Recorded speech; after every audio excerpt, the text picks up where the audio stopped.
Hello sa lahat! Magandang hapon! At ito yung ginagawa ko ngayon sa balcony guys. Maglalagay ako ng lupa sa mga paso. Pero ang lupa ko ay isang balot lang. At ganito kalaki yung mga paso guys na bago. Dalawa yan na sobrang laki. Ayan, ito yung pinakamalaki. Yan siya. At ito naman yung medium size. Dito ililipat yung ano guys, snake plant. Dahil ito yung nangyayari kay snake plant guys. Dahil sa sobrang ano na niya, dami na nila. Maraming anak, ayan siya, gustong lalabas. At yun pa tanaw ko siya yan. Ayan yan. Yan yung dahilan na nababasag yung paso.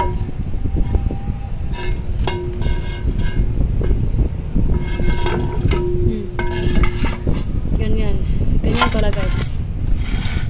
Yan yung dahilan na nababasag siya kasi yung kanyang gustong tumubo. Ayan.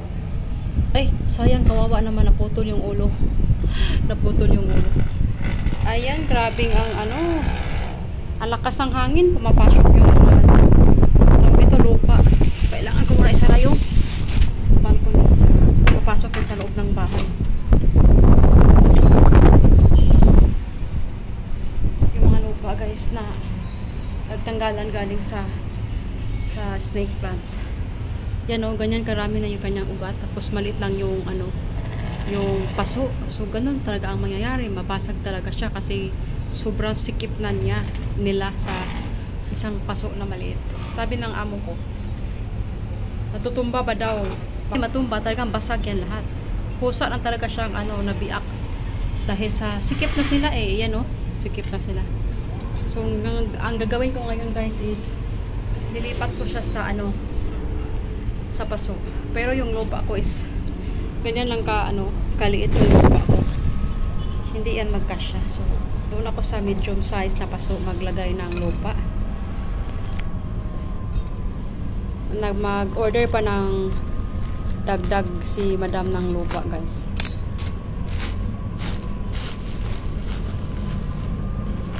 Ay, oh my gosh, ang liit pala nito. Ganyan. Ganyan yung laman sa isang balot.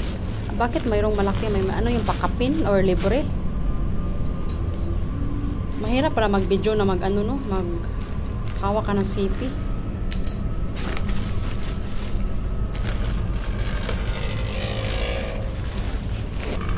Ayan guys. Nabuksan ko na yung ganyan yung itsura ng lupa guys na kanyang nabili. Yan. Ang liit lang guys hindi yan kasya. Kasi dyan ko siya ilagay sa paso na yan na medium size. So ilagay ko muna guys. So ito na po yung nangyayari sa aking paglalagay ng lupa sa paso. Imbis na doon ako sa medium size na maglagay, ay nangyayari is dito ako sa pinakamalaking paso na naglagay ng lupa. Ayan na yung guys, kasya. Dalawang malaking supot at saka dalawang free. Siguro free yun kasi dalawa ding maliit, kaya isip ko lang na free yun sa bawat malaking supot. So kulang pa talaga siya ng isang supot guys, isang balot. So sabi pala ng boss ko, ang gusto pala niya is hindi niya gusto ihiwalay-hiwalay ito. Akala ko ihiwalay-hiwalay. Ang gusto niya ay sama-sama pa rin sila sa isang malaking paso. At ito namang isa guys, ang ilagay nito ay yung isa ding snake plant. Ayun siya yan. Kasi gusto niya magkapareha yung dalawang snake plant na paso. Kaya bumili din siya kaya pala siya bumili ng dalawa para terno yung dalawang snake plant ng paso.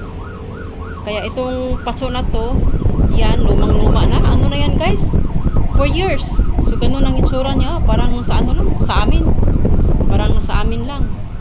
Ang hindi pang kasi lumang-luma na tingnan. Parang yan parang clay. Parang clay siya. Sa amin ginagawa yan siyang bairan. Pag wala kang saan, ginagawa mo siyang bairan. Idurog mo lang, ginagawang bairan. So yan, ililipat ko din siya. Pag may dumating ng lupa din, nag-o-order siya ulit kanina. So update ko po ulit guys pag natapos na ito ng lahat sa pag-transfer ko sa kanya dito sa bagong paso na maganda. Medyo mahal nga daw ito guys, sabi niya. Medyo mahal. Kasi nga, makapal siya. Kaya siguro medyo mahal. At iba yung kanyang hitsura. So, mga lupa na kanyang ino-order ulit. Ito na po yung lupa, dumating na po. Mag-unbox ako ngayon. Bago ko ilagay dyan sa paso. Para sa snake plant. So, sa wakas, dumating na rin yung aking hinihintay na lupa.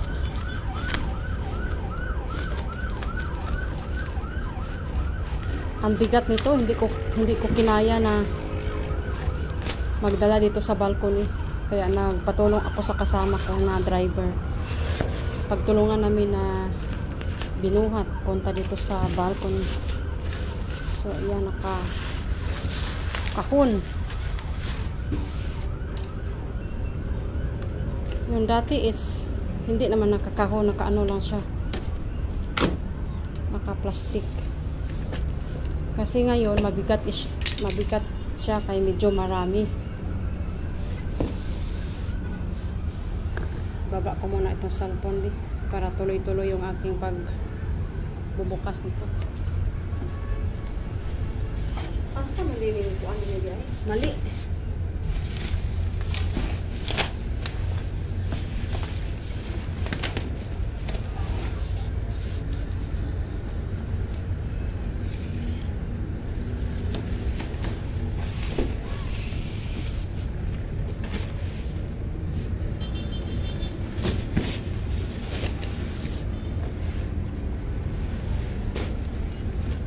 Dapat dito wala ako sa harap.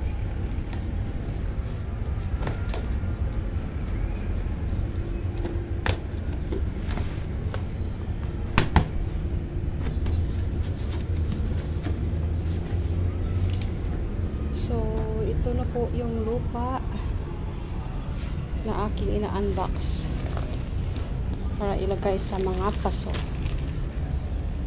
Ayan. Isa.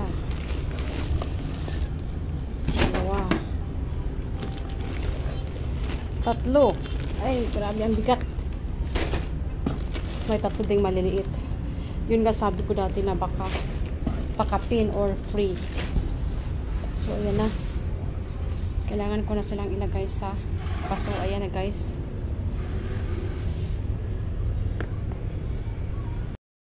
Nabukas ko na yung mga plastic guys na may lupa.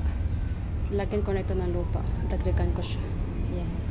Siguro kulang pa ito ng isa.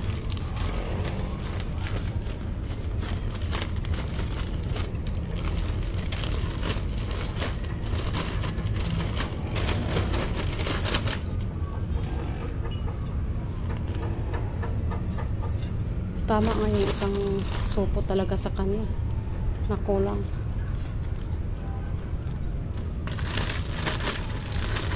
So medyo marami naman is pwede ko naman siyang bawasan.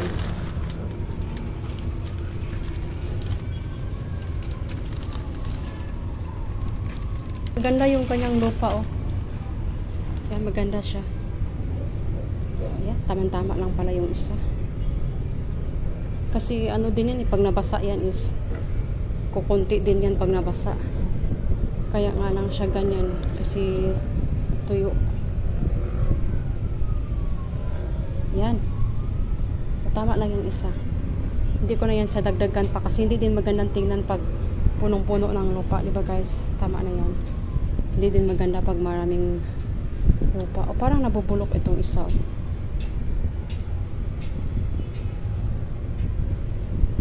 Nalagyan ko na siya. Ito naman, dito na naman ako sa pinakamalaki ay pinakamaliit na paso.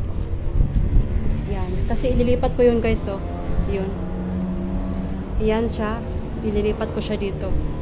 Para terno daw sa dalawa, sabi ni Rosing. So, pakita ko mamaya guys pag ako ay natapos na. Ayan, natapos na po ako sa paglilipat sa snake plant sa bagong paso. Ito na yung pangalawang nilipat ko guys. Hindi ko na nilagay lahat. Yung mga dilaw-dilaw na dahon is tinatanggal ko na. Hindi ko na sinama yung puno. Kaya naging 3 na lang sila instead na ano yan, 4. Yung isang puno is hindi ko na sinama. Kasi ano eh, mukhang hindi na magtatagal, na dilaw na siya. So yan, pinunasan ko pa yan siya guys kasi ang naming puti-puti. Nagkasakit yata yan, kaya naninilaw yung kanyang dahon. So yan, tapos na ako dyan. At ito namang malaking paso, ayan, napuno na ng lupa. Dinagdagan ko pa ng dinagdagan. Mamaya pag diligan ko yan is kukunti din yan ang lupa. Bababa siya. Yan, maganda yung, gusto ko itong isang snake plant dito sa malaking paso. Kasi maganda yung kanyang tubo. Yan, maganda yung tubo niya. Maraming mga putol-putol guys. Ako lang din na nagputol-putol nito. Kasi nagluy-luy na siya eh. Dati, kaya yan. Maikli kasi pinutulan ko sila. Kasi sobrang haba pa, nagluy-luy. Kaya ganun yung nangyayari. At itong isa mukhang may sakit. Naninilaw. Sana makarecover at hindi siya mamamatay. Kasi dilaw talaga siya. Or baka kulang sa araw kasi nakatago sa likod ng pintuan sa tabi ng yucca plants. So yun lang guys, tapos na ako sa aking paglilipat sa kanilang bagong paso. Mayroon silang napakagandang paso at maluwang na sila, hindi na sila magsiksikan. I-compare doon sa lumang paso na pinakita ko naman talaga guys kung saan sila galing is maliit talaga. Maliit para sa kanila. Kasi yun guys, binibili sila is nakalagay na talaga sa paso na maliliit. Kaya ganun. At ito naman sila na nililipat, binigyan talaga sila or binilihan ng malalaking paso at maganda pa. Hanggang dito na lang guys, ang ingay. Thank you for watching. Please like and subscribe to my channel. Bye bye. Happy Monday everyone. God bless.